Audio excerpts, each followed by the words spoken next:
My name is Oshifesolu Larry. I'm a mechanic. Welcome to Exxon F1, also known as from Lawon, Colum, Africa.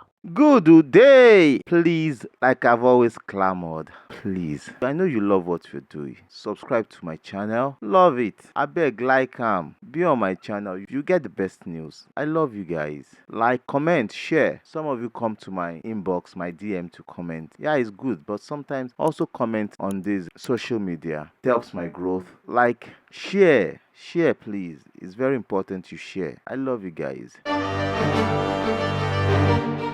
Welcome to today's video. My name still remains Oshifesolu Larry. First, before we move into the Mexico Grand Prix, I need to give you an update on the things that are happening and things that have happened. Things we'll be talking about today, we are going to recap the Mexican Grand Prix. We're going to talk about the Brazilian Grand Prix layout, previous races in Interlagos. We're going to talk about tickets, weather, predictions, upgrades, and news. Things that have happened or things that are happening presently in Formula 1. But first, let me give you this. After incredible long years of Mike Elliott serving with Mercedes AMG, he has decided to pull the curtain on his career with Mercedes. Well, I don't know why that is coming up because he was taken from the role of technical officer to the chief technical officer, and James Allison brought from chief technical officer to technical officer because of W14 that they designed and they're trying to make changes to earlier in the year. Maybe that was why he decided to pull curtain to his career, but we don't know yet. But we wish Mike Elliott the best.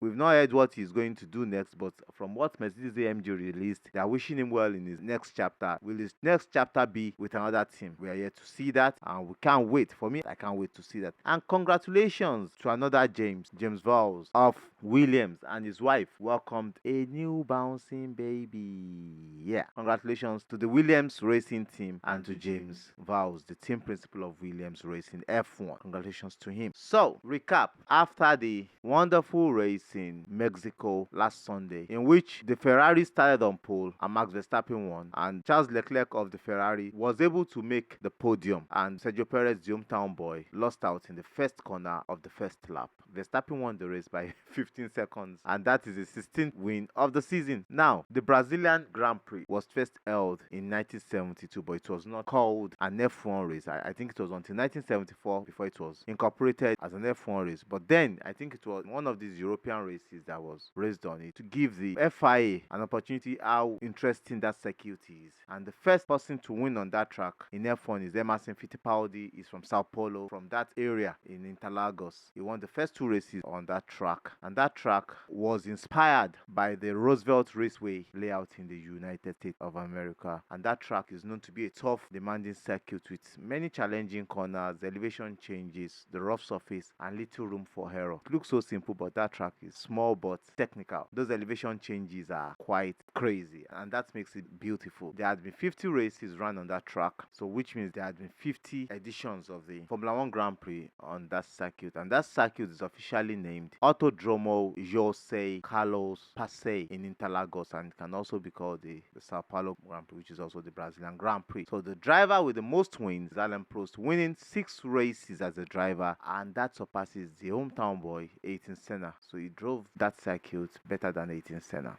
I think Ayrton Senna too won more French Grand Prix than him. I think so. I'll check. Constructor with the most wins is McLaren with 12 wins. Wow. The circuit is a 4.309 kilometers. That's a 2.677 miles. The race length is a 305.879 kilometers. That's a 190.04 miles. It's a 71 lap race. And last year, it was a surprise pole from Kevin Magnussen of the As Ferrari, clocking a 1 minute 11 seconds 6 tenths in time, with George Russell winning the race, Lewis Hamilton coming second, and Carlos Sainz coming third. The fastest lap of the race was owned by George Russell, a 1 minute 13 seconds 785 tenths. Now, is another sprint setup for the week, and we'll be having the sprint setup, which is the practice one in the thick of the afternoon. That's around 5:30 West African time. Qualifying around 7 in the evening. The sprint shootout on Saturday around 3 p.m. The sprint on Saturday around 7:30 in the evening, and the main race on Sunday Sunday. Yeah, that is the last of the back-to-back race, the last sprint race of the season. Ticket for the Las Vegas race is already out. For the Abu Dhabi race is already out. So you can get your tickets in Nigeria and anywhere in the world for those of you that want to get tickets. And the tickets for the Sao Paulo Grand Prix, for 3 days you can get a 5.5 million naira ticket. That would not take you to the paddock or the team's package, but you can get the 3 days ticket also for about 10 million naira. Some of you will be like, how are you just calling money like this? That is F1 for you now. That's how expensive F1 is,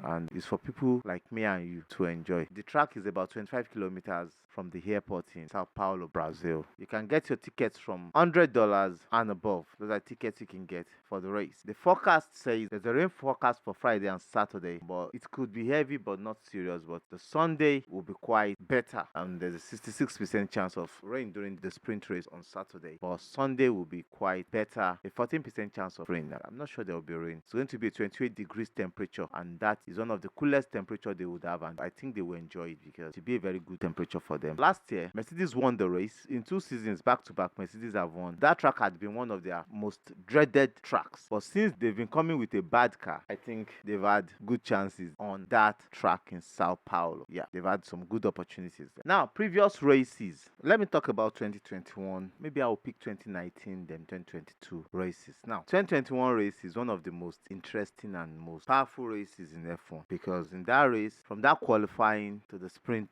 to the race, lots of action, lots of action. That weekend, Hamilton got a new engine, which they later called the rocket engine that he got at the back of his Mercedes. So it was to take a 5 grid place penalty for that race. And after the qualifying, in which he took the pole position, he was meant to start the sprint race from 6th, then see how it goes from there. But Max Verstappen touched his rear wings and noticed that there are little technical glitches in which Lewis Hamilton was penalized to start from behind the grid in the sprint race, in which in the sprint and in the main race he took 25 grid places. Starting the 24 laps sprint race, he started on a very good note. He was able to move from the last and ended the sprint 5th.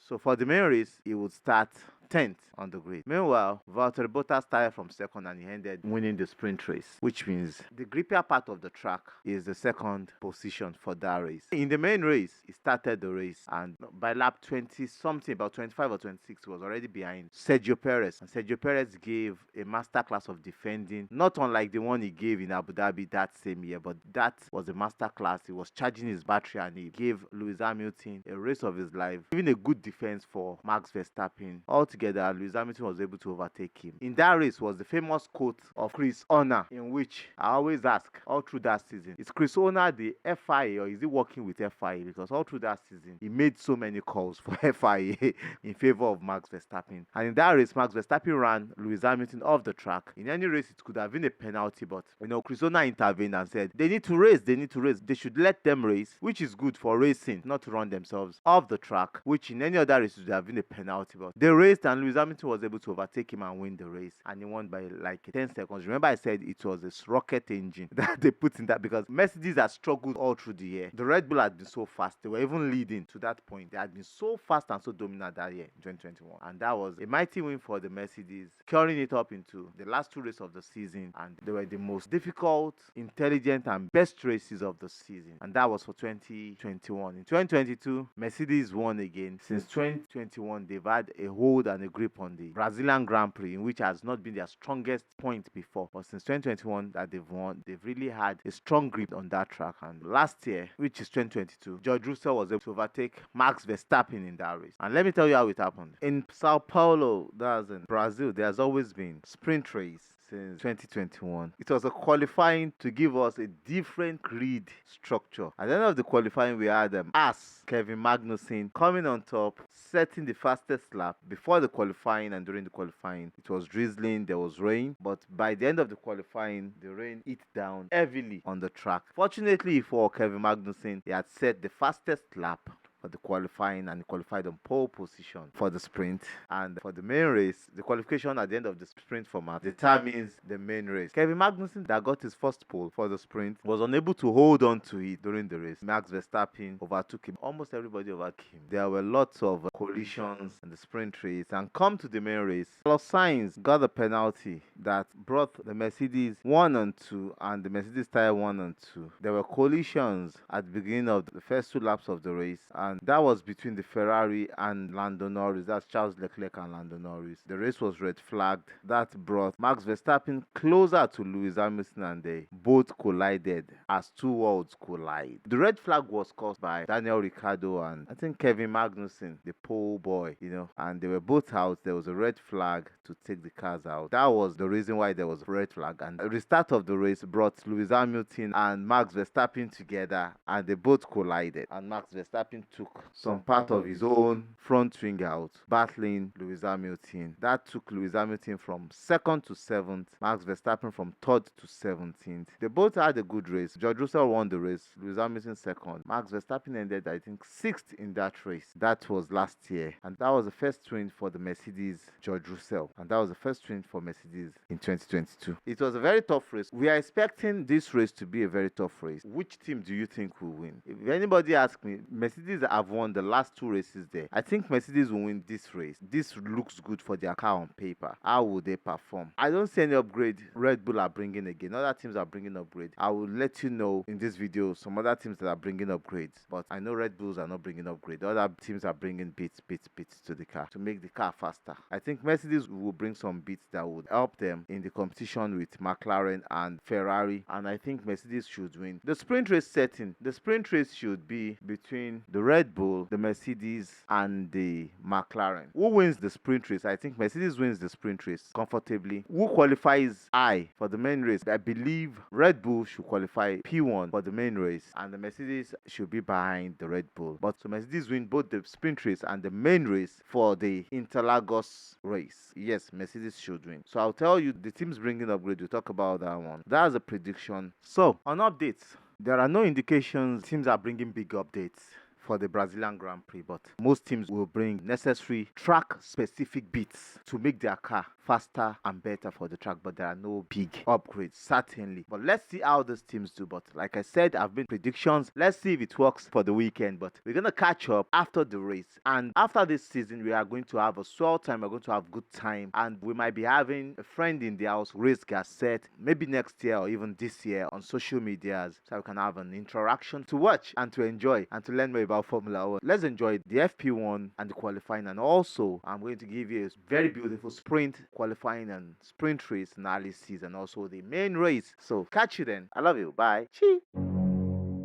Gibor gives you power. Gibor gives you control. Gibor gives you benefits. Are you an individual or business that uses fuel or gas? Use Gibor to find the best prices across all retail outlets in your city. For users and businesses that buy volumes, Gibor gives you access to credit. Gibor also gives you the ability to track your costs and monitor expenses per car or fleet. Need to improve your costs, enjoy incentives, or track expense? Gibor is the answer.